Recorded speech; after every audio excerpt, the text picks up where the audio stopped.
धाराशिव शहराच्या विकास कामांसाठी प्राप्त झालेल्या 140 कोटी रुपयांना स्थगिती माननीय पालकमंत्री महोदयांच्या पत्रानुसार मिळाली, असं वृत्त काल मिळालं.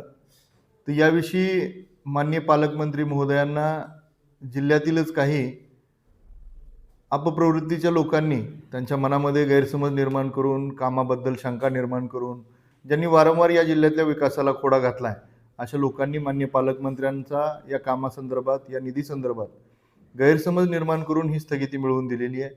विशेषतः महाराष्ट्राचे लोकप्रिय मुख्यमंत्री माननीय देवेंद्रजी फडणवीस साहेब यांनी आमदार श्री राणा जगजितसिंह पाटील साहेब यांच्या विशेष आग्रहास्तव खास बाब म्हणून धाराशिव शहराला 140 कोटी रुपयांचा निधी दिला होता.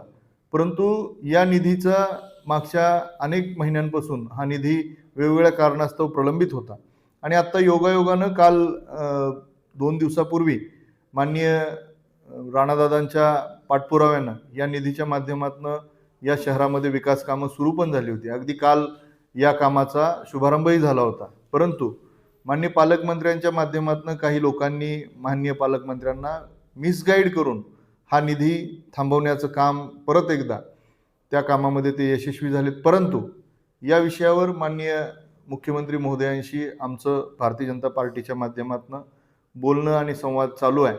निश्चित या स्वरूपामध्ये हा निधी लवकरात लवकर आपण प्राप्त करून घेऊ. या कामाचा कार्यारंभ परत आपल्याला मिळेल आणि हे कामं धाराशिवकरांच्या शहरांच्या विकासासाठी आणि धाराशिवकरांची गैरसोय संपवण्यासाठी या निधीचा वापर होईल.